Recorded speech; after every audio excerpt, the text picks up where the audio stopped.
Have a blessed divine signal. Ayan. Good morning, oh my God. Mga bagong gising pa. November 22, 2025. Ang oras is mga 7. Anong oras na? No, 6. 5. Magsi-6 o'clock in the morning. No? So, puri na nagsugo, hindi ang mga sinugo. Una, tigit sa natin, wala kong sawang aking itinataas, pinupuri, dinadakila, nilulwalhati, pinasasalamatan, sinasamba ang pinaka-Diyos ng kaluwinagan ng banal na Espiritu at ang inang lupa. Maraming salamat sa apat na elemento ng digdig, ang elemento ng apoy, tubig, hangin at ng lupa at sa apat na direksyon ito from the north, east, west, south. Mabuhay, Maharlika Kingdom of God, the Lufasug, Sulu Empire, the Rule Islam, the 11 countries, 1 sea. Mabuhay ang nagmumula sa perlas ng silanganan ng sikat ng araw. Mabuhay ang nagmumula sa 12 tribes. Nawa ang espiritu ng katotohanan, kaliwanagan, kaunawaan, kapayapaan, pag-ibig ay nasa sa atin lahat. Nais ko kayong pasalamatan sa lahat ng mga prayers ninyo, sa lahat ng mga pagmamalasakit ninyo. Maraming salamat sa inyong walang sawang pakikinig, walang sawang paniniwala, no, sa misyon na ito. This is it, guys, no. Ito, grabe, talagang pagod siya, puyat, but okay lang. Sulit dahil walang halong kaplastikan, ayan. Walang halong mga kung ano-anong mga kaartihan at kaikikan sa mga utak. Ayan, kailangan just think positive. So far, we're going to the fish port. Okay, kasi bibili kami, guys, ng alam niyo na. Dahil mas gusto ng ating visitors, no, ang ating dito, no, yung kagahapon nagustuhan nila yung adobo at saka yung kilawing tuna. Oo, nagustuhan nila dahil ano po yun yung suka is natural, yung gawa sa nipa. Nipa ba yun? Sa niyog, no? So, ayun, so far dahil tulog pa ang aming mga visitors. So, actually may coming time visitors pa, kaya lang kailangan ililipat, no? Ililipat. So, kagahapon, thank you so much sa lahat ng aking mga kasamahan, no, sa pagsalubong sa ating mga visitors. Dumating po talaga sa kagahapon, no? At hindi ganun kadali, kaya matuto tayong mag-antay ng mga bagay-bagay. Hindi yung parang yung mga kunwari tumutulong dyan, alam ko kung sino-sino kayo, ha? Kaya mapalad ang mga taong nanatiling tapat. And I'm sorry doon sa mga hindi karapat-dapat at alam ko kung sino-sino kayo, ha? Kaya panatilihin ninyo ang maging mahinahon, no? Hindi yung i-separate ninyo, i-set aside ang problema ng personal sa ating misyon para hindi masalaula ang ating trabaho at hindi tayo magiging konsumisyon ng mga taong umaasa sa atin. Uulitin ko, sa lahat ng mga kapatid na gumaganap, no, panatilihin natin maging mahinahon para yung ating misyon ay hindi masasalaula na sa halip na misyon magiging konsumisyon pa, no? Yung mga gumaganap sa mga taong umaasa lang din naman, no? Na kahit papaano nagbabakasakali yan. Nabulol ako. So far we're going to Fishport. Ayan, ang ganda ng Fishport namin dito, guys. So talaga nandoon yung puyat, pagod, pero okay lang dahil pag inaiisip ko kayo, pakiramdam ko para akong cellphone naging charge. So kayo yung mga naging inspiration ko, but whatever happens, lahat ng bagay na ito ay ating hilingin, ating hingiin, tayo'y manalangin, magsusumamo sa kataas-taasan dahil nakasaad nga dyan, no? Mismo sa banal na kasulatan, huwag mong ipagyabang ang araw ng bukas dahil hindi mo alam, no? Hindi mo alam ang magiging kahinatnan mo bukas. So lahat ng bagay ay ating ating ipagkatiwala, no, sa kataas-taasan, ngunit subalit datapwat, nasa Diyos ang awa, nasa tao ang gawa. Hindi tayo po pwede na mga bagay-bagay na kailangan pa natin magpa-victim effect sa ibang tao, no, na ganito, ganyan, but real behind is ikaw mismo ay meron kang pagkukulang, at kung may pagkukulang, unan, pag may magkakamali ka, alam mo may pagkakamali ka, you need to be accept. Kung tumitingin ka sa misyon, matuto ka magtanggap kung anong pagkakamali mo. Iisip mo na lang yung mga taong umaasa sa'yo, hindi kung ano-anong mga dahil kahit ilang organisasyon pa ang itayo ninyo, as long as wala sa katotohanan mga ginagawa ninyo, I'm so sorry, but ito, wala tayong pinatatamaan. This message is for us, no? Mensahe ito para sa kalahatan. Kaya bakit nagtatanong yung iba, bakit sa tagal ng panahon walang nangyayari? Just because kayo mismo alam ninyo sa mga sarili ninyo what is the real score, no? What is the real score, no? Kasi yung ginagawa natin, kaya nga tayo nagsisika para sa magiging kinabukasan, hindi lang sa mga sarili kundi sa susunod pang henerasyon. To make the story short, ito yung sinasabi ko, hingiin natin sa Panginoon, whatever happens, no, ay hindi yan, marami kasi na nakaranas na sinikap din naman ang lahat, but if you're the failure, I think maybe, no, hindi lang maybe, God has a better plan for you, no? Hindi yung pag mayroon tayong mga frustrated sa buhay natin, even our own personal problem is isisi natin sa mga tao, no, sa kapwa natin, but hindi natin tinitingnan ang ating mga sarili sa salamin, no? So ang magiging kahinatnan, magiging failure ka na nga, mandamay ka pa ng ibang tao, no? So what is the real mission? To inspire, to lift up sa ating mga kapatid, hindi yung magiging dahilan pa tayo para panghinaan ng loob yung ating kapwa. What is the real mission? No, para masabi lang na mas magaling ka, mas matalino ka, mas kakayanan ka. Hindi po yan yung mission. Ang mission po natin is to lift up the other people, no? Magiging na dapat, if you have a problem, even the personal problem, hanggat maaari hindi mo ipakita sa mga tao.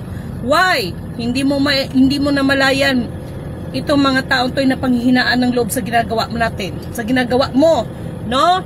So, to make the story short, itong message ko na to is, wala tayong pinapatamaan dito. Ngayon, kung matamaan ka, natural, masasaktan ka. But, sinabi ko naman sa inyo, kapag ang espiritu ang magmiminsahe, matalas, maanghang, mapait, mapakla, pero antibiotic yan sa ating mga pamumuhay espiritual. Okay? Sa umagang ito, kagabi pa lang, so napagtanto ko, no, sabi ko nga kay Ama, feeling ko para akong robot. Bakit? Lahat ng mga nangyayari, wala tayong dapat ibang gawin kundi humingi ng tulong, patnubay, gabay, habag sa kataas-taasan at sumunod ka lang. Ang mga pagsubok ay hindi maiiwasan yan, no? Even Jesus Christ sinubok pa nga di ba? Si Satanas pa mismo, but kapag nandyan ka talaga sa Panginoon, no? Marami kasi nagsasabi, we know Jesus Christ, no? But in real life, konting problema lang, nasishake ka na, nararatel ka na. Sabi ko nga sa inyo, I have a lot of experience. Bakit ko sinasabi yan, no? Hindi ho para magyabang sa inyo, kung hindi sana magiging inspirasyon ninyo. Ako, ang dami ko ng you know, ang dami ng pagsubok, even the own life of my daughter, of my siblings, no? Ewan ko kung sa iba yon, I don't know kung anong magiging reaction nila, no? Na habang nasa mission ka, tatawagan ka, your daughter may taling na sa buhay, 1 linggo na lang, so siguro yung iba uuwi ka, of course, but That time na yun, sinabi ko, pinagkatiwala ko sa amang lahat sa Panginoon. So, ranas ko po lahat ang hirap, no? Kaya po, sa lahat ng mga kapatid, maging mahinahon kayo. Kung may mga problema kayo, huwag ninyong idamay ang ibang tao. Our mission is to lift up, no? To cherish the other people, hindi yung magiging dahilan ka pa, no? Para makita nila. Bigo ka na nga, failure ka na nga, nandamay ka pa sa kanila. No, hindi ganun ang misyon. Magpakatatag kayong lahat. Magpakatatag kayo. Dahil itong araw na ito, itong ginagawa namin, sa palagay ninyo, lahat ito instant, hindi ganun kadali. Sabi ko nga, every single seconds of the hour, of the minutes, nandoon yung mga challenges, but challenge accepted. As long as God is center of your life, whatever happens, anuman ang problema mo, hindi ka matitinag, hindi ka mararatel, no? Hindi ka mararatel, no? So, this morning, thank you so much sa lahat ng mga kaibigan kagabi, no? Kahapon talagang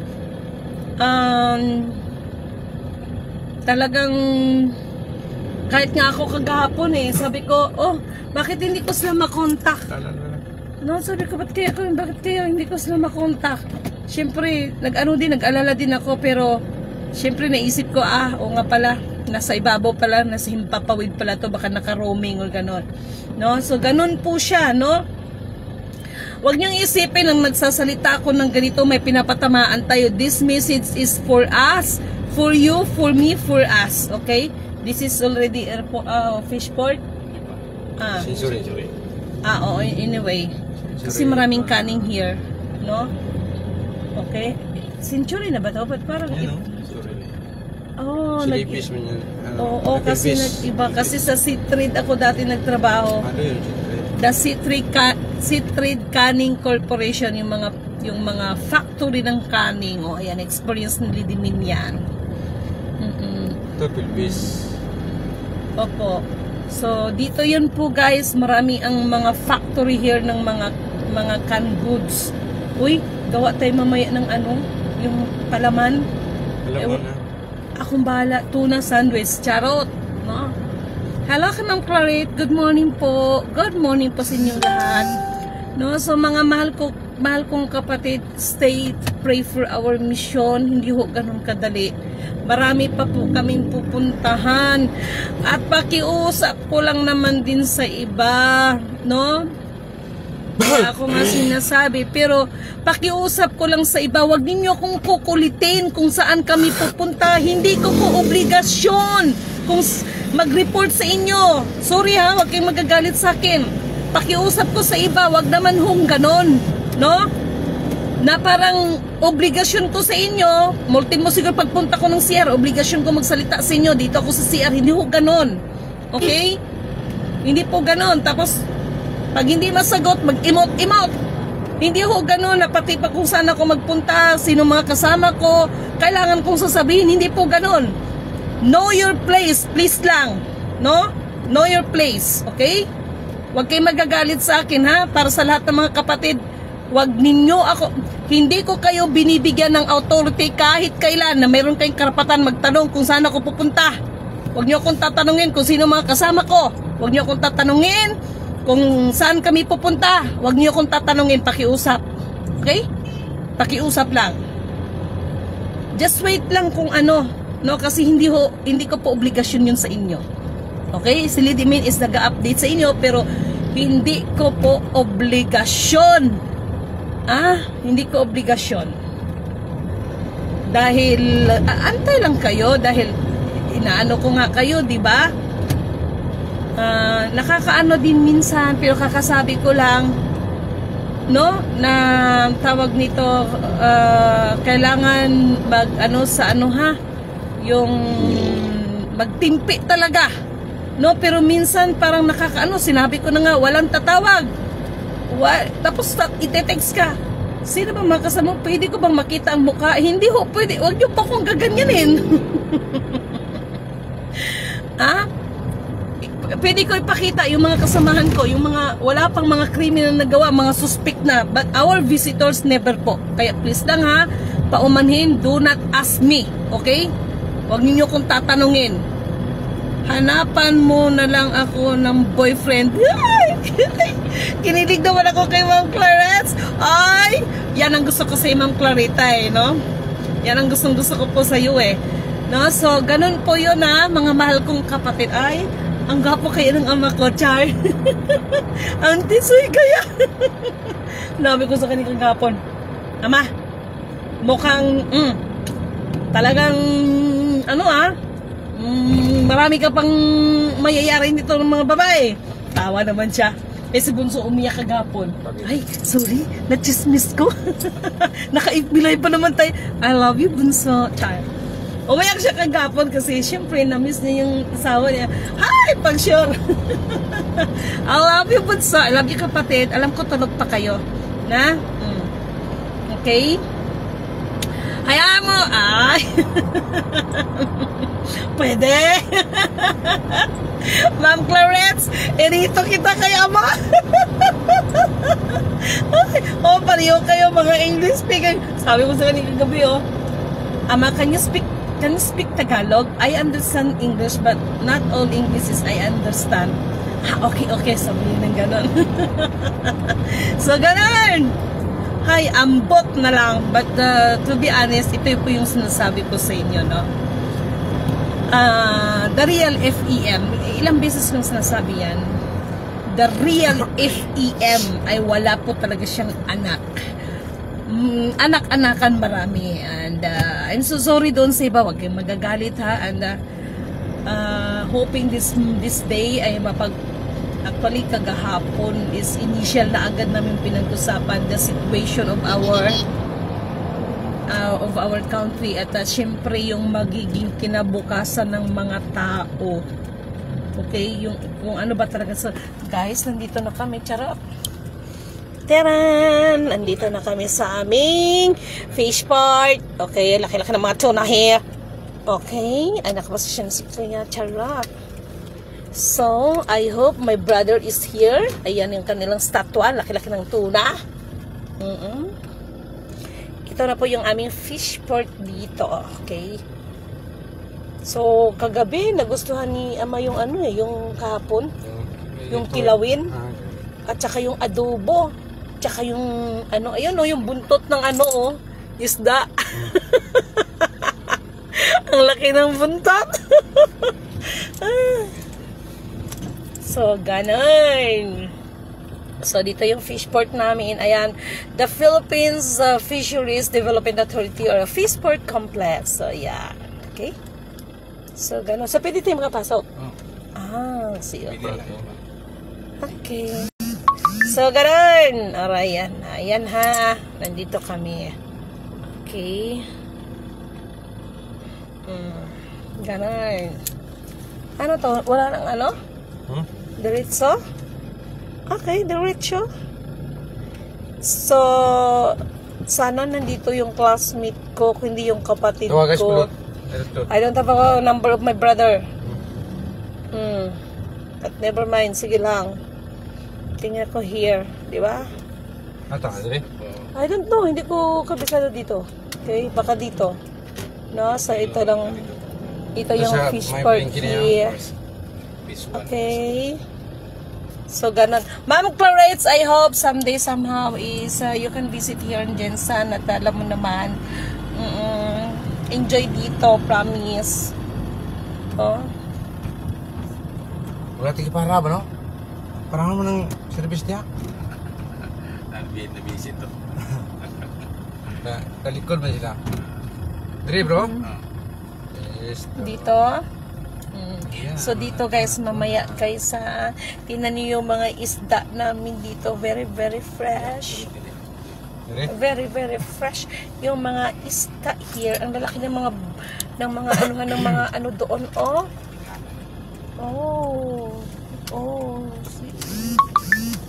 So good morning kay Ma'am Eunice Santos. Ayan, someday, thank you Ma'am Clarence, no? Dito kami. Diyos ko, talagang ako antok na antok pa ako. Grabe.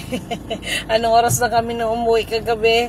No, anong oras na natulog, tapos gising ka ng umaga. Oh my God. Itong parking bro. Oh my God.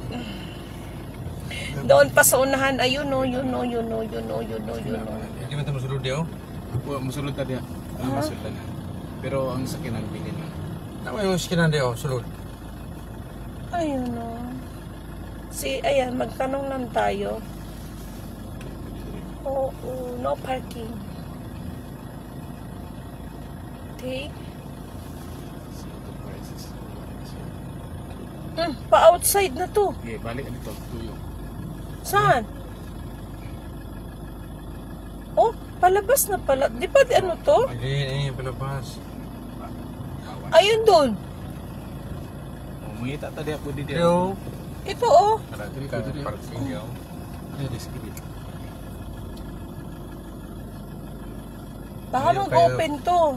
Ayo kayo tasan na to bro. Oh, tama na diri. Saan? Pwede man tadi ang. Asa? Pwede tadi ang pwede diri. Piece 1 piece 2 ni. Pwede diri. Dito ta? Okay.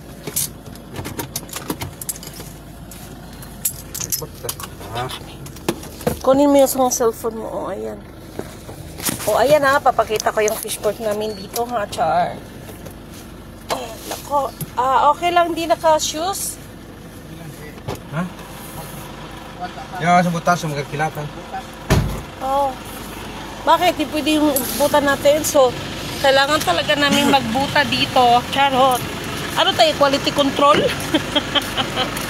Quality control. OMG. Ay, ang lalaki ng isda. Lalaki nun ah.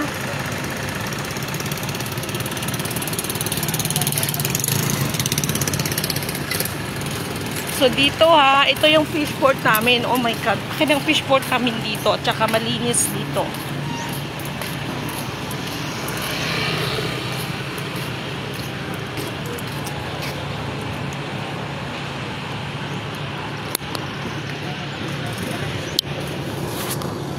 So ayan. So mayroon tayong phase dito. May phase 1, phase 2. So ang laki ng isda kanina. Magkano ang arkila?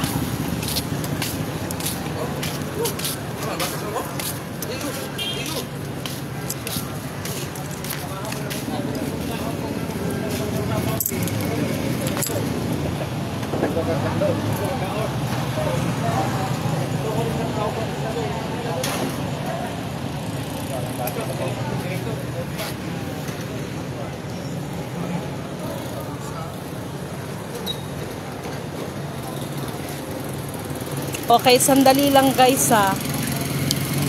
Sandali lang ha. Meron lang akong subukan kong tatawagan yung kapatid ko. Because my brother is ayan. Ha? 300? 30. Kala ko 300. May ano ko dito, tawag nito. 30 ang isa? Ya bro, butas. Bila? 30. Ha? May tax. Hawakan mo nga. Ganun mo, hawakan mo kasi nakaano yan.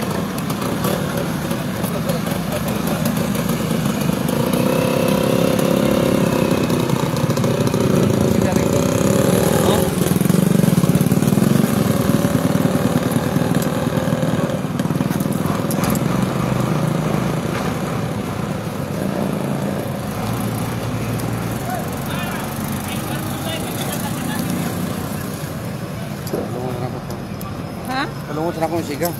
Dali. Bakit hindi mo kasi tinignan maigi yun? Saan mo nilagay ang laruan? Laruan? Dala mo laruan? Wala. Wala? Oh my God. Tapos nagrenta kami ng buta.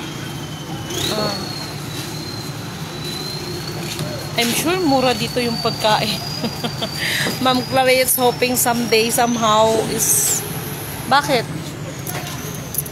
Han! Kunting bilis! Oh my God.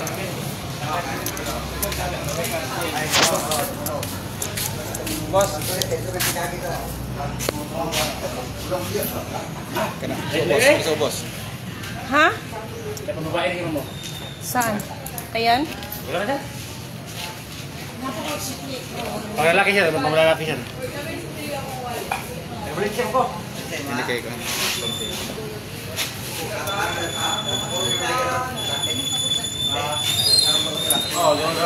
O di, parang ang dating natin nito is quality control. Parating mga QC.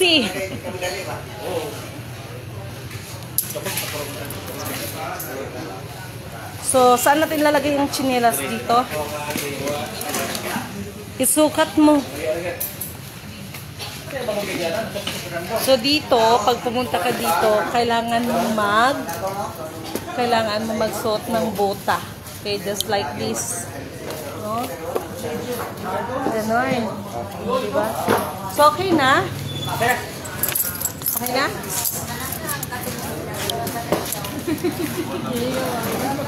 So, pupunta na kami doon sa...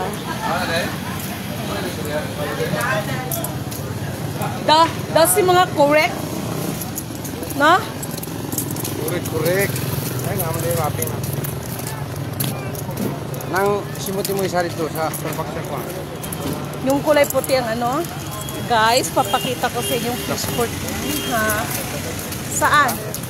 Ano, palit nito na? Oh my God! Sa kabuo kung kinalat, 10 kilo. So, ayan no.